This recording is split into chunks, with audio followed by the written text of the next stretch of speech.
Next game on the list, huge game. If you watch my power rankings, these are the numbers 2 and 3 teams on my power rankings, or maybe 2 and 4. But we have the San Francisco 49ers +3, according to Bovada, at the New Orleans Saints. Huge game, huge playoff implications. San Francisco, thanks to Seattle's win on Monday night and their loss to Baltimore, has now dropped from a 10-1 number 1 seed in the playoffs to 5th.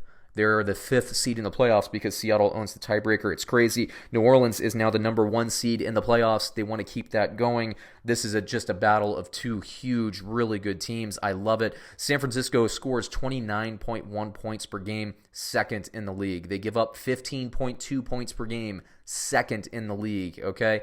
New Orleans scores 24.8 points and gives up 20.7, good enough for 9th and 12th respectively. These are two very, very good teams. San Francisco, I think, is playing the better football right now, and here's why.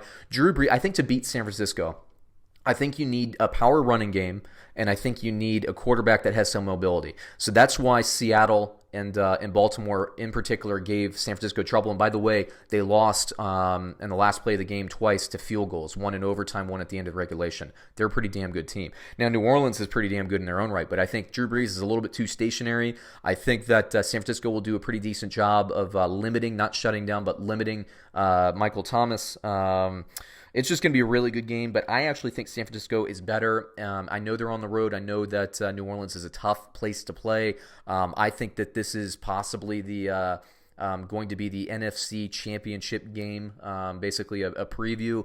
We'll see how each team attacks each other. I think New Orleans, frankly, New Orleans is going to have to learn the same lesson that Green Bay learned about how fast this San Francisco defensive line is. Now, Breeze gets rid of the ball really quickly, so that plays into New Orleans' favor. I think what it comes down to is the power running. Kamara is not, to me, a power runner, although he's a great running back. I think they're just going to have to kind of slam their heads together. But, to be fair, Sean Payton is a really good play caller. So I know I'm backtracking a little bit. I'm on San Francisco. My computers are on San Francisco. Brad is on New Orleans. So we do not have consensus in this game. New Orleans fans, don't get too ticked at me. I think your team is the second best team in the league right now. And if they win the game, they'll at least be second. They might go into a tie for number 1 along with Baltimore. What a game. What a game. Can't wait. We're definitely going to be digging into this.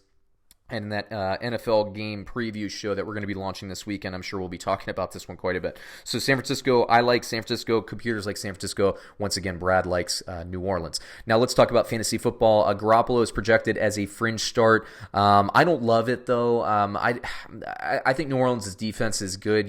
Their offense gets a lot of publicity, but I think you can find better on the waiver wire than to risk your playoff glory on Jimmy Garoppolo this week. Now, if he throws for 4 touchdowns, I'll eat my words next week, but I just think it's too risky against New Orleans, especially with that juice that home crowd is going to have. It wouldn't shock me if New Orleans comes out and kind of punches them in the face. Again, I don't think that's going to happen, but it wouldn't shock me, okay?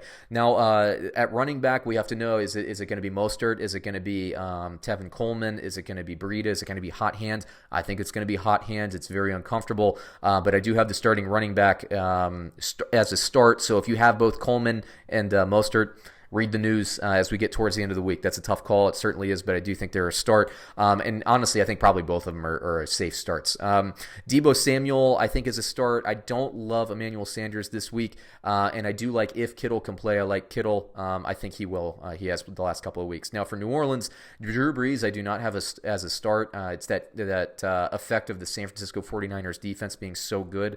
But, if you have Drew Brees and he's your primary quarterback, I understand you're going to roll with him. I don't start him either. It's just kind of a scary game from my point of view. I do have Kamara as a start. I think he gets in the end zone. I do think Michael Thomas gets in the end zone, but I think that's the one touchdown that Drew Brees has thrown the ball. So basically, you can see there in the projections right there, Kamara has to win. Michael Thomas has to win his battle, and then somebody else offensively for New Orleans has to step up. Maybe we see more Taysom Hill in here, as I was saying, to neutralize that fast San Francisco defensive line. We'll see how it goes. It's going to be a great game. Cannot wait to watch.